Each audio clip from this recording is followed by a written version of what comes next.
Guys, എല്ലാവർക്കും സുഖമല്ലേ? ഇന്ന് നമ്മൾ ഫ്രീസറിൽ വെച്ച ചോറ് കൊണ്ട് ഒരു ബ്രേക്ക്ഫാസ്റ്റ് റെസിപ്പിയാണ് കേട്ടോ റെഡിയാക്കാൻ പോണത്. ഒരു കപ്പ് ചോറെടുത്ത് തലേ ദിവസം രാത്രി തന്നെ ഫ്രീസറിൽ വെച്ചതാണ്. നമ്മൾ റെസിപ്പി ഉണ്ടാക്കാൻ തുടങ്ങുന്നതിൻ്റെ അരമണിക്കൂർ മുമ്പ് ഇതെടുത്ത് പുറത്ത് വെക്കണം. അപ്പോഴേ ഇതുപോലെ തന്നെ ചോറ് വിട്ട് കിട്ടുള്ളൂ കേട്ടോ. ഇത് കണ്ടില്ല, ഇങ്ങനെ പൊടിക്കുമ്പോൾ തന്നെ ചോറ് തന്നെ ആയിക്കോളും. നമുക്കൊരു ജാറിലേക്ക് ഇട്ട് കൊടുക്കാം. ഇതൊന്ന് പൊടിച്ചെടുത്തിട്ട് വരാം. കുറച്ച് തരിതരിയോടുകൂടി പൊടിച്ചാൽ മതിയിട്ട. പൊടിച്ചെടുത്ത ചോറിൻ്റെ പൊടി ബൗളിലേക്ക് ഇടുന്നുണ്ട്.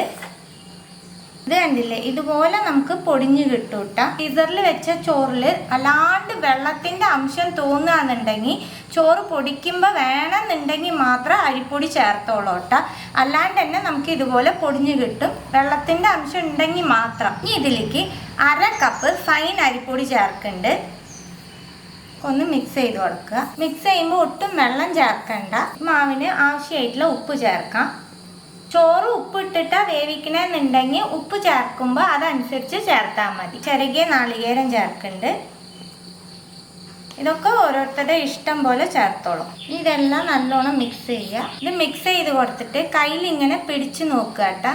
ഇത് കണ്ടില്ലേ, കറക്റ്റ് ഇതുപോലെ പിടിക്കാൻ കിട്ടണം. മിക്സ് ചെയ്തതിന് ശേഷം 15 മിനിറ്റ് റെസ്റ്റ് ചെയ്യാനായിട്ട് മാറ്റി വയ്ക്കാം. പൊടി റെസ്റ്റ് ചെയ്യാൻ വെച്ചിട്ട് 15 മിനിറ്റ് ആയിട്ട് നമുക്ക് ഒന്നും കൂടി ഒന്ന് മിക്സ് ചെയ്ത് കൊടുക്കാം. നമ്മളിങ്ങനെ റെസ്റ്റ് ചെയ്യാൻ വെക്കുന്നതിൻ്റെ കാരണം നാളികേരമൊക്കെ ഇട്ട് റെസ്റ്റ് ചെയ്യാൻ വെക്കുമ്പോൾ കുറച്ചും കൂടി നല്ല സോഫ്റ്റായി കിട്ടും മാവ്. നമുക്ക് സാധാരണ പുട്ടുണ്ടാക്കണ പോലെ ഉണ്ടാക്കാം.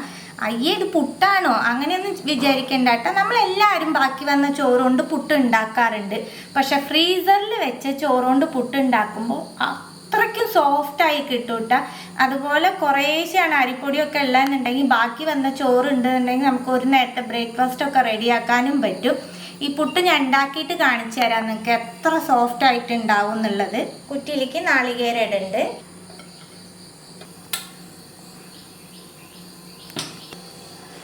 വെള്ളം നല്ലോണം തിളക്കിണ്ട്, നമുക്ക് വെച്ച് കൊടുക്കാം. പുട്ടുണ്ടാക്കുമ്പോൾ എപ്പോഴും വെള്ളം നല്ലോണം തിളച്ചതിന് ശേഷം വേണം കേട്ടോ കുറ്റി വെച്ച് കൊടുക്കാനായിട്ട്. ഇനി നമ്മൾ എപ്പോഴും പുട്ടുണ്ടാക്കണ പോലെ ആവിയിൽ വേവിച്ചെടുക്കാം.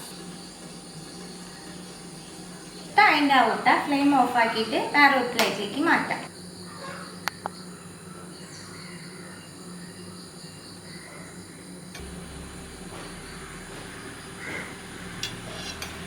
റെഡി ആയിട്ടാ. ഈ പുട്ട് എത്ര സോഫ്റ്റാന്നുള്ളത് ഞാൻ കാണിച്ചു തരാം. നമ്മൾ സാധാരണ അരിപ്പൊടിയിൽ ഉണ്ടാക്കണേക്കാട്ടിലും അത്രയ്ക്ക് സോഫ്റ്റാട്ടാ ഈ പുട്ട്. ഇത് കണ്ടില്ലേ.